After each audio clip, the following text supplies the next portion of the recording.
Imagine a world without zero. Imagine a world where complex calculations are impossible, where astronomy is limited to guesswork, and advanced mathematics is just a dream. It's hard to picture, right? But this could have been our reality if not for the profound contributions of ancient Indian scientists and mathematicians. Despite the West often being credited as the cradle of modern science, India's ancient civilization laid down many of the foundations we rely on today. Let's start with something as fundamental as the number zero.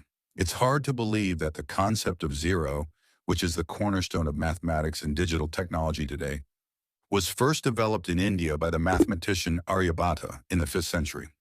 Aryabhata not only introduced zero, but also made significant contributions to trigonometry, with the sine function, which he called Ardhajaya, eventually becoming one of the most crucial elements in mathematical calculations around the world.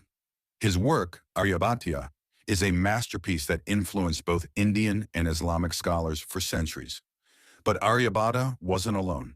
Brahmagupta, another towering figure in Indian mathematics, expanded on Aryabhata's work in the 7th century. He formalized the rules for arithmetic operations involving zero and negative numbers in his treatise, the Brahmasphutta Siddhanta.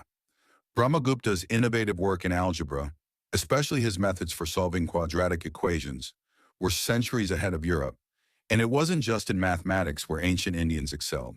Consider the realm of astronomy. Long before Copernicus proposed his heliocentric model, ancient Indian astronomers had already made remarkable strides. Aryabhata proposed that the Earth rotates on its axis and accurately calculated the duration of the Earth's rotation, a groundbreaking idea at the time. Later in the 11th century, Bhaskara II, another luminary of Indian science, built upon these foundations. His work, Siddhanta Shiromani, included astonishingly accurate calculations of planetary positions, eclipses, and the Earth's circumference.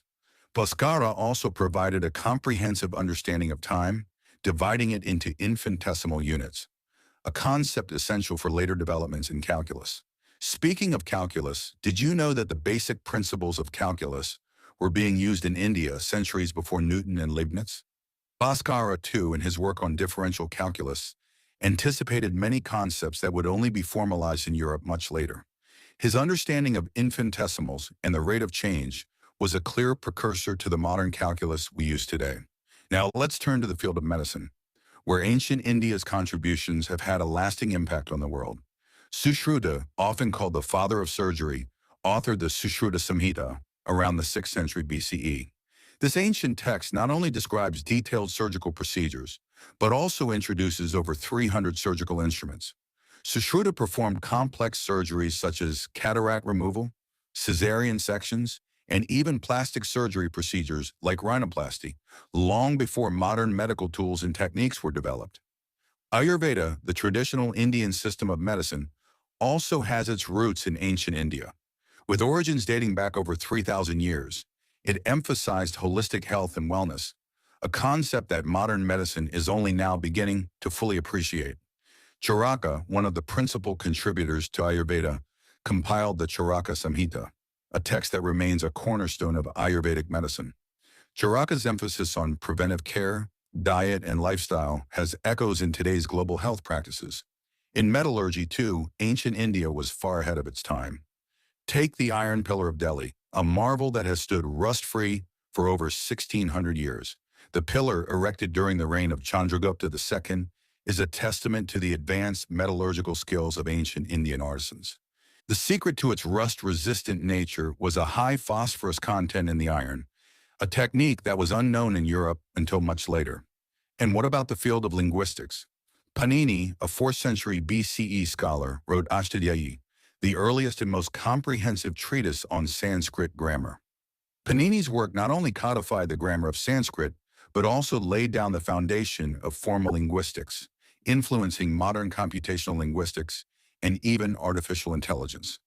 These are just a few examples of the countless contributions India has made to science and technology. But why is this incredible legacy so often overlooked? Why does the world forget that the Pythagorean theorem, taught in every high school, was documented in India by Bodhayana centuries before Pythagoras? Or that Nagarjuna, the Buddhist philosopher and chemist, made early strides in alchemy laying the groundwork for chemistry? As we delve into these stories, we must ask ourselves, how did this remarkable knowledge get overshadowed? What does this tell us about the way history is written and remembered? And more importantly, how can revisiting this forgotten knowledge help us address today's challenges? Join us as we uncover the hidden gems of India's scientific heritage, stories that deserve to be told, remembered, and celebrated.